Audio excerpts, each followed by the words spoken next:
बात आप और हम सब लोग अच्छे से जानते हैं कि जब आज़ादी मिली थी उस वक्त इस देश के पास क्या था, कितनी सेना थी, कितने डैम्स थे, कितनी इंडस्ट्री थी, कितनी लिटरेसी परसेंटेज था, कितने एजुकेशनल इंस्टीट्यूट्स थे, कितनी रेलवे लाइन थी, कितने एयरपोर्ट्स थे। अगर ये सारी चीज़ आप विकिपीडिया गूगल पे जाके देखेंगे तो आपको सारा स्टैटिस्टिक्स आपके नज़रों के सामने दिखेगा। मगर आज की केंद्र की सरकार, भाजपा की सरकार, आरएसएस, वो कहावत है कि 100 बार झूठ अगर आप बोलो तो सुनने वाले को भी वो सच लगने लगता है। और हमारा जो नौजवान तबका है उसे पढ़ने की आदत नहीं है, तो जो टीवी पे दिखता है, जो व्हाट्सएप यूनिवर्सिटी पे आता है, वो उसी बात को दोहराते रहते हैं। जरूरत आपको हमको है कि जो हकीकत है वो हम लोगों तक, आवाम तक के पहुंचाए, बताएं। इस देश की घटना बनाई गई, कॉन्स्टिट्यूशन बनाया गया ताकि ये भारत अखंड रहे, सभी जात, धर्म, भाषा, प्रांत के लोग इकट्ठा रहे। आज जो नई एजुकेशनल पॉलिसी बनी है उसे आपको देखने की ज़रूरत है, उसे समझने की ज़रूरत है, उसे पढ़ने की ज़रूरत है। आप जब वो देखोगे तो आपको साफ नज़र आएगा कि एक हिंदू राष्ट्र बनाने की तरफ वो एक दिशा निश्चित की जा रही है। भारत रत्न डॉक्टर बाबा साहब अम्बेडकर जी ने जो घटना बनाई, कॉन्स्टिट्यूशन बनाया, वो कॉन्स्टिट्यूशन सर्वधर्म समभाव का था, है। मगर मेजॉरिटी के बेसिस पे, डेमोक्रेसी में क्योंकि मेजॉरिटी नंबर गेम होता है, तो ये एक वाया मीडिया लेकर के केंद्र सरकार काम कर रही है, अपना हिंदुत्व का एजेंडा लेकर के काम कर रही है और देश को अलग अलग टुकड़ों में, अलग अलग जाति में, भाषा में, प्रांत में बांटने का काम कर रही है। आप देखोगे कि जब जब ये बातें सामने आती है कि केंद्र सरकार ने पिछले 6 साल में क्या कुछ नहीं किया, तब तब टीवी चैनल हिंदुत्व की बातों को बढ़ा करके दिखाना शुरू कर देता है, पाकिस्तान के बॉर्डर्स को दिखाना शुरू कर देता है। जब चाइना की बात चल रही है, चाइना आपके देश में घुस गया है, उसकी बात को छोड़ करके इमरान खान को दिखाना शुरू कर देता है, क्योंकि पूरा इलेक्ट्रॉनिक मीडिया जो है वो एक ही भाषा की बात करता है, एक तरफ, और झूठी बातें लोगों तक के पहुंचाया जा रहा है। चाहे जो चैनल आप ओपन कर लो तो उसमें आपको झूठ के सिवा दूसरी कोई बात आपके सामने नजर नहीं आती। मैं आप लोगों को मुबारकबाद देता हूँ कि इसी परिस्थिति में भी आप लोगों ने कांग्रेस की विचारधारा के साथ, कांग्रेस की आइडियोलॉजी और प्रिंसिपल के साथ अपने आप को बांध के रखा है। कांग्रेस की आइडियोलॉजी और प्रिंसिपल इस देश को अखंड रखने की है, सर्व जाति धर्म को एक साथ रखने वाली कांग्रेस की पॉलिसी। आज आईसीएमआर कोविड का टेस्ट कर रहा है, आईसीएमआर गाइडलाइन फिक्स कर रहे हैं। ये सारे इंस्टीट्यूट्स बनाने का काम पंडित नेहरू जी ने और कांग्रेस गवर्नमेंट ने किया। 6 साल में इन्होंने एक इंस्टीट्यूट दिखा दे कि इन्होंने ये इंस्टीट्यूट खड़ा किया, ये नई चीज़ लाई। 6 साल में इन्होंने एक ही काम किया कि इस देश की संपत्ति जिसे कांग्रेस ने 70 साल में बनाया, उसको बेचने का काम सिर्फ ये करते हैं। और उसके बाद ये कहते हैं कि कांग्रेस ने 70 साल में क्या किया। कांग्रेस ने जो किया वो दुनिया के सामने है। आज हिंदुस्तान के अंदर की रेलवे लाइन इन किलोमीटर्स पूरी दुनिया में सब में बड़ी है, अमेरिका से भी बड़ी है। ये 6 साल में नहीं बना है, 6 साल में इन्होंने रेलवे बेचने का काम किया।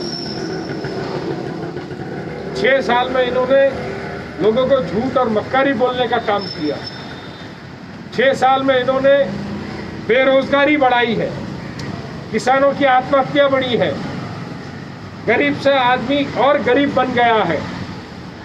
आज कोविड के चलते लाखों करोड़ों लोग बेरोजगार हो गए, मगर कोई पुख्ता प्लान, कोई कॉन्क्रीट प्लान इस केंद्र सरकार के पास नहीं है। सिर्फ है तो टीवी पे आकर के झूठी मन की बातें करना, ड्रामेबाजी करना, लोगों को जाति, धर्म और भाषा के नाम पे वर्गलाना और लोगों की दिशाहीन करना और अपनी नाकामियों को इन तमाम चीज़ों से, इन बातों से छुपाना, यही काम इन लोगों ने किया है। आज 15 अगस्त का दिन है।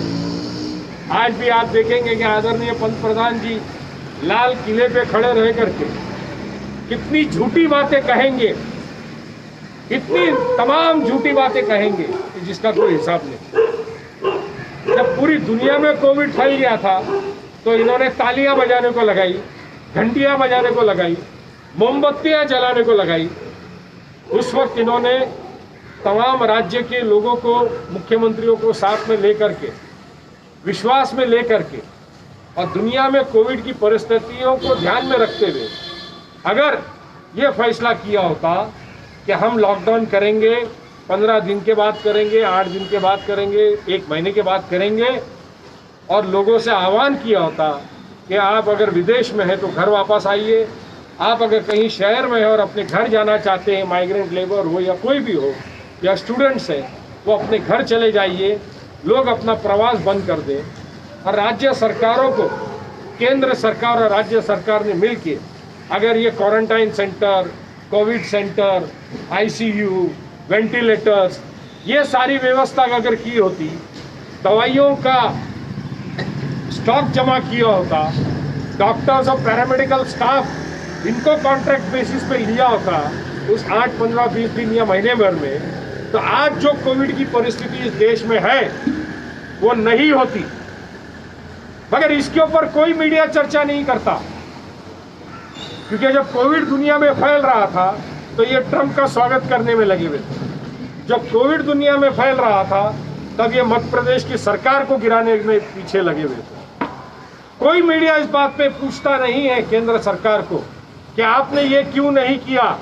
आपकी वजह से हजारों लोग, माइग्रेंट लेबरों ने अपनी जान गंवाई। आपकी वजह से लाखों लोग देशों में, विदेशों में, राज्यों में फंस के रह गए। आपकी वजह से आज लोग भूखे मर रहे हैं, लोगों की नौकरियां जा चुकी है, उनको खाने के लिए अनाज नहीं है, उनके बच्चों की फीस भरने के लिए उनके पास पैसे नहीं। आज भी सरकार नई एजुकेशन पॉलिसी लाई है, मगर इस साल एजुकेशन में क्या होगा आगे, स्कूलें, कॉलेज, इंस्टीट्यूट कब खुलेगी, इस साल बच्चों का क्या होगा, इसके बारे में उसके ऊपर कोई चर्चा नहीं है। लाए तो एजुकेशन पॉलिसी लाया है और लोगों की फिर से एक बार दिशा भूल करके लोगों को अलग मुद्दों पे चर्चा करने के लिए लगाने का काम किया। एजुकेशन पॉलिसी नहीं लानी चाहिए। हर 5-25 साल में एजुकेशन के ऊपर चर्चा होनी चाहिए, मगर ये वक्त था देश की इकोनॉमी को मजबूत करना, लोगों को सक्षम बनाना, इस कोविड की महामारी से लड़ना। आज भी केंद्र सरकार ये नहीं बता सकती है कि ये कोविड की महामारी कब बंद होगी, कब खत्म होगी। आज रशिया ने वैक्सीनेशन बनाया है, लंदन, यूके, ऑक्सफोर्ड शहर ने वैक्सीनेशन के फाइनल स्टेज के ऊपर है, मगर ये सारे वैक्सीनेशन को प्रोडक्शन करके मार्केट में लाना, इसके लिए फिर एक लंबा समय चलने वाला है। मगर सरकार इस पर चुप्पी साधी हुई है। सरकार, प्रधानमंत्री जी इस पर अपना मुंह बंद करके बैठे हैं। 20 लाख करोड़ रुपया इस देश में लोगों को दिया, स्मॉल स्केल इंडस्ट्रीज वालों के लिए दिया, लार्ज स्केल इंडस्ट्रीज वालों को दिया, किसानों के लिए दिया, इसके लिए दिया, उसके लिए दिया। मगर आप लोगों से पूछिए क्या किसी को उस 20 लाख करोड़ रुपए में से 1 रुपया भी किसान को, छोटे इंडस्ट्रीज वालों को या किसी को 1 रुपया भी उनको मिला है क्या? बैंकों ने अपने टर्म्स एंड कंडीशन कर्ज देने की, उसमें कोई रियायत की है क्या? कोई बातें सामने नहीं है। एक बड़ा आंकड़ा 20 लाख करोड़ का बता दिया गया और लोगों को गुमराह कर दिया गया। 1947 में हमको स्वतंत्र मिला था, आज फिर से एक स्वतंत्र की लड़ाई आपको हमको लड़नी है। इन झूठे और मक्कार सरकार के खिलाफ आपको हमको एक स्वतंत्र की लड़ाई लड़नी है। मैं आप सब लोगों को आज की 15 अगस्त की फिर से एक बार बहुत सारी शुभकामनाएं देता हूं। अपने आदरणीय प्रदेश अध्यक्ष बाला साहब थोराट जी, वो आज अहमदनगर में है और इसके लिए उन्होंने कार्याध्यक्ष के नाते प्रदेश कांग्रेस के तिलक भवन जाकर के झंडा वंदन का कार्यक्रम करना, झंडा वंदन करने की जिम्मेदारी मेरे तरफ दी है। इसलिए मैं आप सब लोगों की इजाज़त लेता हूं। आपका कार्यक्रम अभी ये यहाँ थोड़ी देर और चलता रहेगा। धन्यवाद। जय हिंद, जय महाराष्ट्र।